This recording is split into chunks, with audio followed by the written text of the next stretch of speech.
Wouldn't it be wonderful if there was a switch somewhere in the brain that could be flipped to turn off that fight or flight mode and turn on reason?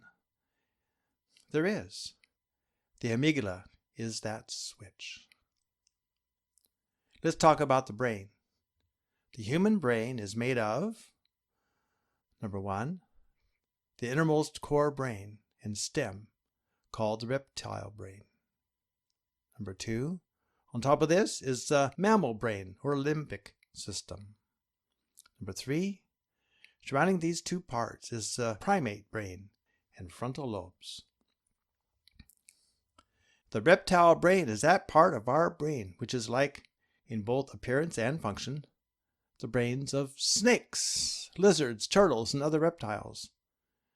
It allows us to function on the same level as those animals. It is evolutionarily the oldest part of our brain.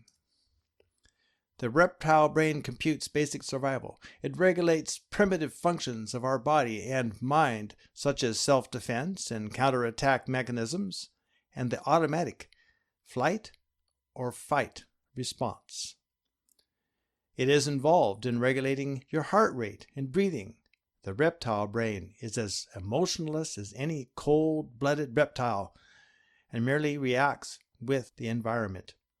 It computes primal thought concerned only with the individual organism's self-survival and primal instincts, including the basic urge to have sex. The reptile brain computes me, me, me type of behavior. The mammal brain is also known as the limbic system, or emotional brain. It adds to the primitive reptile brain core the processes of emotions, social behaviors, and basic nurturing. Together with the reptile brain, it resembles the brain of other mammals and allows us to function on the same level as mammals, such as rats and tigers. When we feel good or bad, the mammal portion of our brain is that part of our brain which creates these feelings, emotions, and sensations. The mammal brain produces childlike behaviors. Reptiles do not play. The mammal brain produces various social behaviors and family behaviors.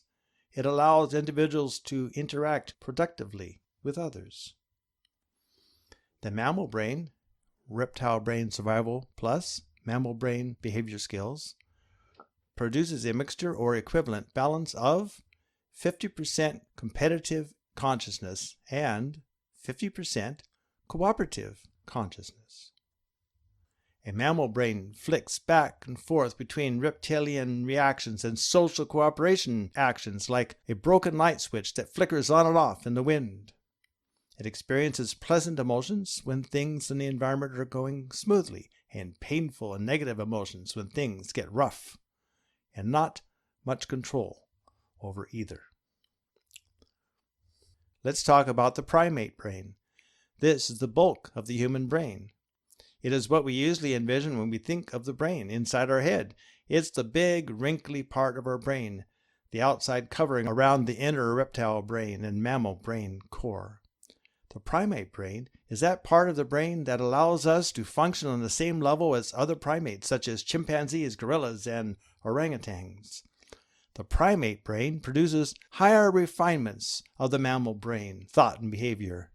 It takes social, family, emotional, and play processes to a much greater and complex expression. The advanced primate brain in humans produces things like language, music, art, math, refined motor skills, and ideas. The frontal lobes are the most advanced part of your brain. It is the part of the brain most developed in humans, absent to a great extent in other apes and lower mammals. Grab your forehead above your eyes with your hand. There you go. Everything underneath your hand. The front 1/3 part of your brain is your frontal lobes. The frontal lobes are the part of your brain responsible for creativity, imagination, cooperation, intuition, and logic. The frontal lobes are the part of the brain used for problem solving, synthesis of new and abstract ideas, concept of time, and planning. The frontal lobes allows us to be concerned with things entirely outside our immediate environment and ourselves. It is the human frontal lobes which allows us the highest level of reason, organization, and complex behaviors among all animals. The frontal lobes produce 100% cooperative consciousness. The frontal lobes predict and solve the problems of life before they happen. The advanced ability to predict and solve problems in the human frontal lobes is responsible for the transcendence experience. Often people make the mistake of linking our gratification of food and enjoyable sexual behavior as reptilian pleasure response, primitive functions giving great pleasure. This isn't the case. It is the addition of the frontal lobe's development of these basic activities that produces great joy. Hearing all this praise of our frontal lobes makes you want to turn on this part of our brain and forget about the other less advanced parts. We can, and we do it all the time. Let's rephrase that last part. When the frontal lobes is in charge, the other parts of the brain still function. It's just that the frontal lobes is the captain. When the reptile brain is captain, we are full of fear. Which brain center is in charge of your life? Do you have a choice? Yes, you do. Let's talk about smell. Smell arose, and your frontal lobes becomes the captain. In fact, anything that produces joy, since joy is a product of the frontal lobes, flips your brain into frontal lobes mode. The reptile brain cannot produce joy. Smell a garbage pail, and your reptile brain becomes captain. By smelling a rose, you cause your frontal lobes to take charge on purpose. And you did it consciously. You chose to click your amygdala forward. Congratulations. You can do it again. Go ahead. This is so obvious. Of course it is. You've been walking around with this switch in your brain since the day you were born. You just didn't know why, what, where, or how. This is vastly important. What I'm offering you today is knowledge, the kind of knowledge that has the power to change your life. What about breathing? You do it without thinking, but you can also consciously control your breathing.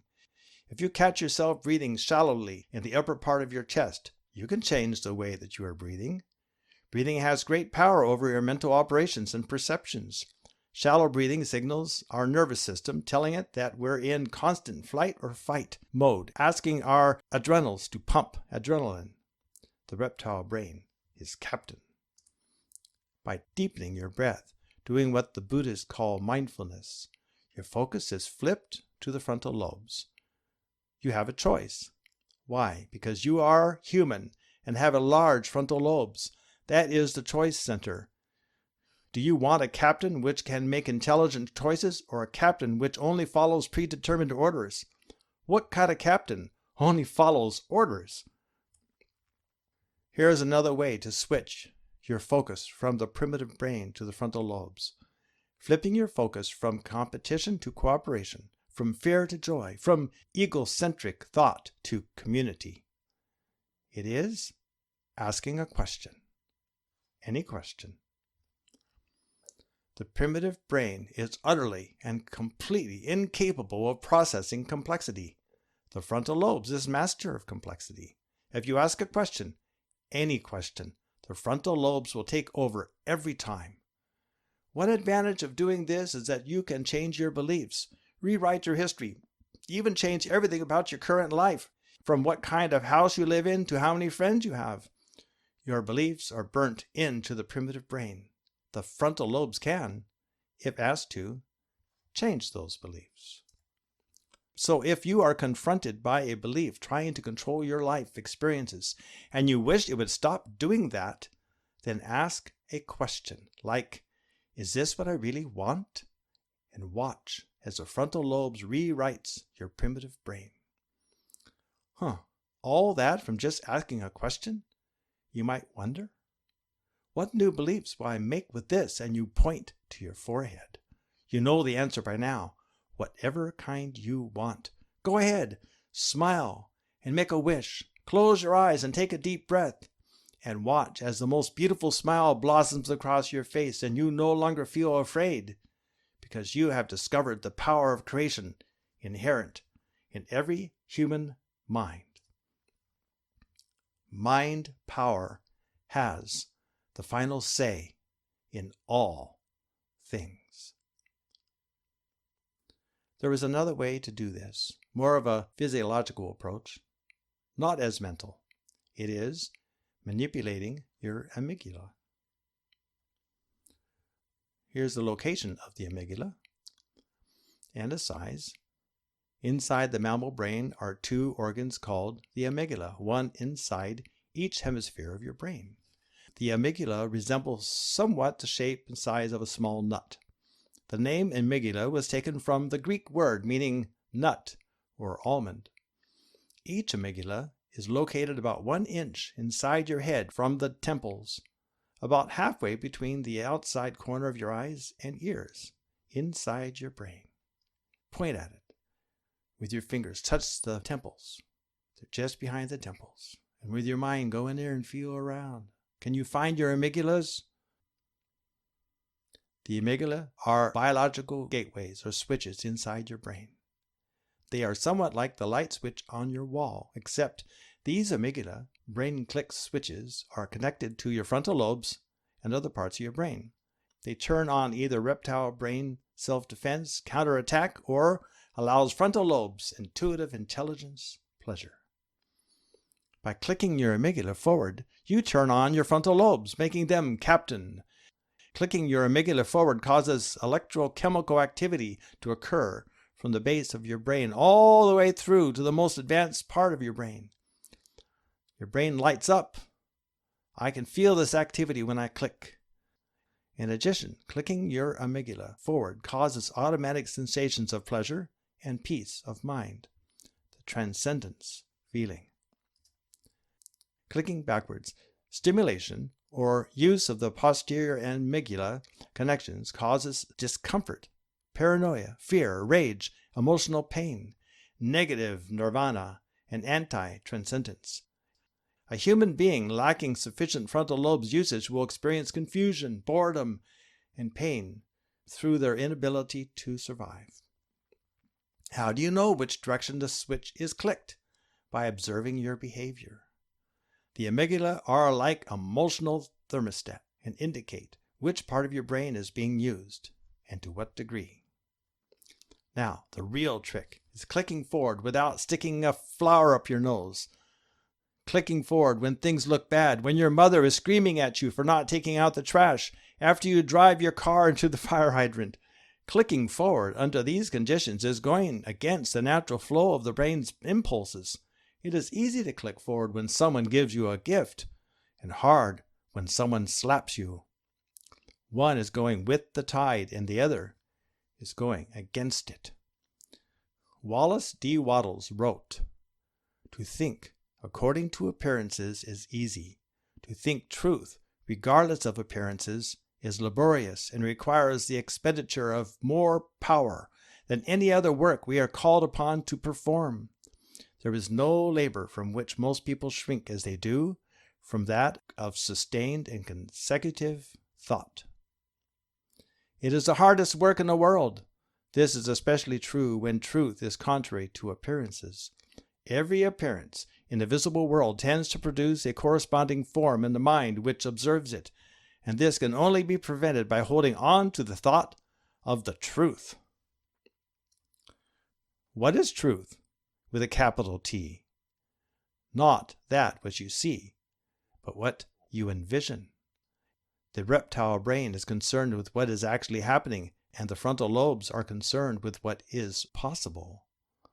The brain works in a non-linear fashion. That is, signals are sent in many directions, forward and backwards and all around simultaneously.